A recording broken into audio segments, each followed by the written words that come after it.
Salve. Um, it's me again, Magister McGraw, and I'm here to discuss the line art readings that you have just recently done. Now, it's not going to be possible for me to go through all of them because it would make this video long, and you might even find it boring. Some of you may be wondering about the background. I am an elected official. I started on the town council in Ashland, and that's why you have the pictures of the town back there and the American flag. I do a lot of Zoom meetings for other things. I'm the president of the Ashland Kiwanis, and so we use the flag to start off our meetings because we always say the Pledge of Allegiance and we sing some very patriotic songs. But anyway, let's jump right on into this, and I'm going to go ahead and have a disclaimer about the way I read Latin and the way other people may be reading Latin. There are some purist Latin professors out there, and I don't begrudge them at all, but they love to make the spoken language the right way. Much like some of the English teachers you might hear say, oh, well, ain't a word, or you shouldn't end your sentence on a preposition. And these are all true things, yet in slang or in everyday conversation, people use vocabulary in a different way. And so while I'm reading this, I'm reading it the way that I understand the language, and I try to read for fluency and not get so caught up on, did I say it correctly? Did I make my V a W instead of a V? Did I say the I as a I instead of an E, depending on how it's used in the context?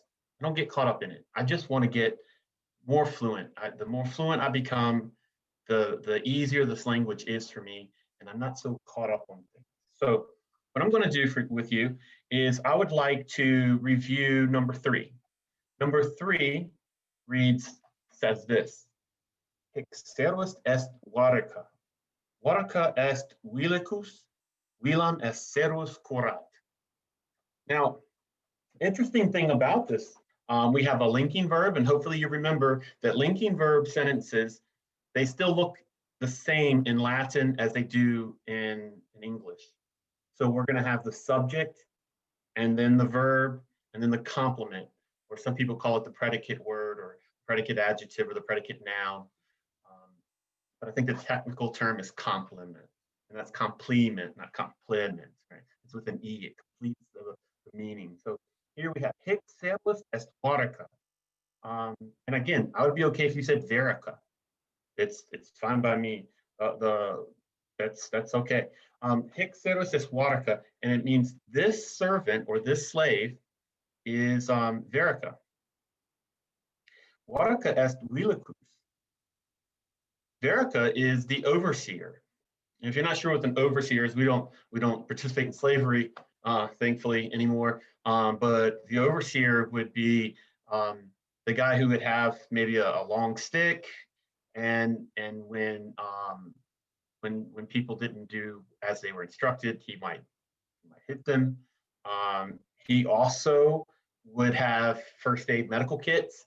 So in case somebody got hurt, like maybe if they got bit by a snake or stung by bees, he would then treat and help them. So he's like their first responder, so to speak. So he's there to serve, protect, and enforce.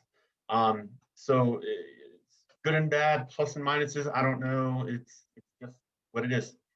Vilam et servus corat. Now remember, when we have a verb that is what we call a transitive verb, or we're just going to say an action verb, then a lot of times the verb is at the end of the sentence.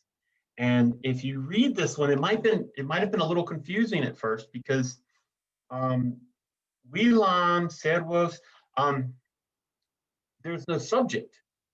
And remember, Latin doesn't have to write a subject because the verb has the subject understood.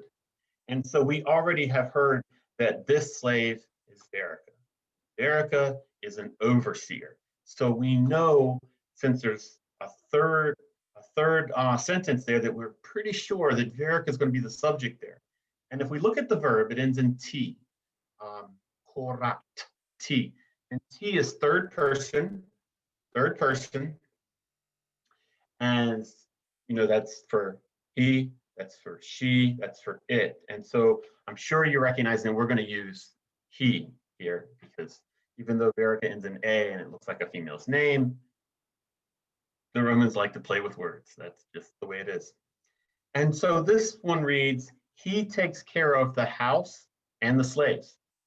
Now, what does takes care of mean? Um, again, like I was telling you before, he has all of these different functions. And it's interesting about language, take care of, if somebody gets really angry, shouts out, I'll take care of you. And that doesn't mean it in a pleasant way. Or if somebody's hurt and, was really sensitive, someone might say, oh, please let me take care of you.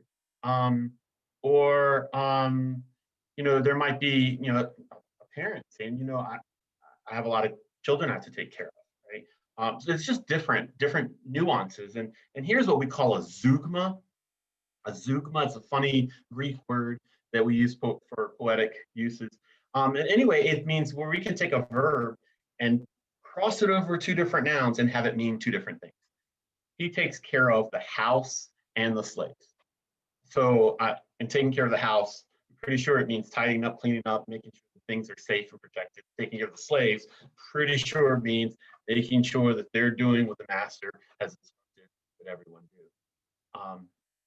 I hope you did well with the number 3. Maybe later on we can do others, but this is a great time that you can ask your teacher about some of the other things, and hopefully you had some fun playing with the Latin language.